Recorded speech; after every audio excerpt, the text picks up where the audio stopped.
চুরি করতে এসে হাতে নাতে ধরা পড়ল দুই চোর।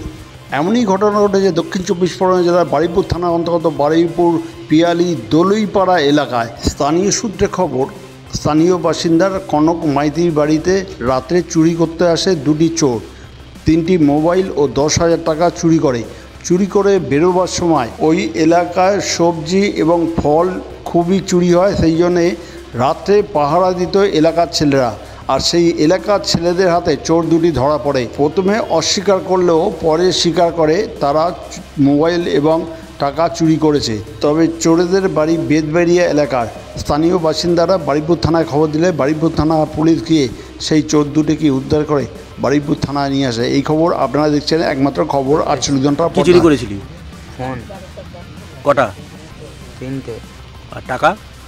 টাকা নিয়েছিলাম, দিয়ে দিয়েছি। কত টাকা নিয়েছিলি? 10 ওরা বলছে 10,000 টাকা। চুরি করতে এসেছিলে? হ্যাঁ। কি চুরি হয়েছে?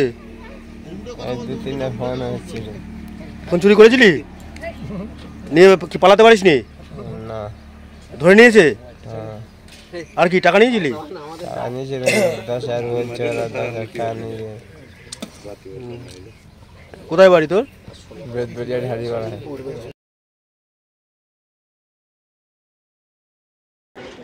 রাত তখন প্রায় 2:30-3টে বাজতে যায়। বাড়িতে তো আমরা বেহুশ হয়ে সব ঘুমিয়ে আছি। দুজন ভেতরে ঢুকেছে দরজা খুলে, ঢুকে আমার ফোন নিয়েছে চার্জ থেকে খুলে, মানি ব্যাগটাও পকেট থেকে বার করেছে, সারা আলমারি হাঁটকিয়ে মানি ব্যাগটাও নিয়েছে। নিয়ে সবে বার হবে, আমাদের পাড়ার যে নকুলদা আছে, নকুল ওনার ছেলেরা রাত্রি ডিউটি দেয় এইসব কাঁঠাল আম ঠাম চুরি হচ্ছে বলে, ওদের হাতে ডাইরেক্ট আমার বাড়ির সামনে গেটের সামনে ধরা পড়ে যায়। ধরা পড়ে যেতে 2-4 চড় ছাপ্পড় দেওয়ার পরে তবুও স্বীকার করলো না যে ঢুকেছি, বার হয়ে এসেছি। এবার যখন আমার ফোন খুঁজছি তখন দেখি না অটোমেটিক ওর ফোনে, ওর পকেটে ফোন বাজছে এবং টাকা মানি ব্যাগও ওর পকেট থেকে ফের বার হলো। স্বীকার করলো, হ্যাঁ নিয়েছি দাদা, আমি ভুল করে ঢুকে গেছি। হ্যাঁ, আমার কাছে 10,000 টাকা, আমি কাঠের কাজ করি তো। ওদের কাছে 3টে মোবাইল পাওয়া গেছিলো বিন্দেখালির, তারা এসে নিয়ে গেছেন। তারা সকালে এসেছিলো, এসে নিয়ে গেছে যার যার মোবাইল তারা নিয়ে গেছে। এখানে সহদেব ছিল, বৌদাও ছিল, থেকে দিয়েছে মোবাইলগুলো। আমার সেটটা আমি নিয়ে নিয়েছি। আপনার নাম? কনক মাইতি। এরা কাগজ গড়নের নাম করে প্রত্যেকদিন পাড়ায় ঢোকে এবং কোথায় কোন পরিবেশ আছে সেগুলো ফলো করার পরে ওদের টিম নিয়ে রাত্রে এসে চুরি করে। আমরা প্রশাসনকে অনেকবার জানিয়েছি, প্রশাসন এসছে, এর বিধি ব্যবস্থা অবশ্যই নেবে। আমরা গ্রামের লোক সব এক হয়ে অবশ্যই এরকম একটা চিন্তাভাবনা নেবো যাতে পাড়ায় বাইরে থেকে কোনো লোক যেন রাত্রি 9টার পরে বা 8টার পরে যেন না ঢোকে, সেটা নিয়ে আমরা প্রশাসনের দ্বারস্থ হবো। মোবাইল চুরি করেছে, টাকা চুরি করেছে এবং সাইকেল নিয়ে গিয়েছিল আগে একবার আমাদের ঘোড়াচুটায়, সেখান থেকে একটা বাইকও চুরি হয়েছে।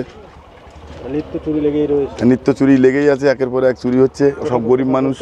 প্রশাসনকে জানানো হয়েছিল, আগে একটা চোর ধরেছিল, তখনও চোরকে পেটানো হয়েছিল, আর প্রশাসনকে জানানো হয়েছিল। প্রশাসন কি ব্যবস্থা নিচ্ছে দেখা যাক। আমরা অবশ্যই প্রশাসনের দ্বারস্থ হবো। হ্যাঁ, প্রশাসনের হাতে তুলে দেওয়া হলো। আমার নাম গৌর গায়েন।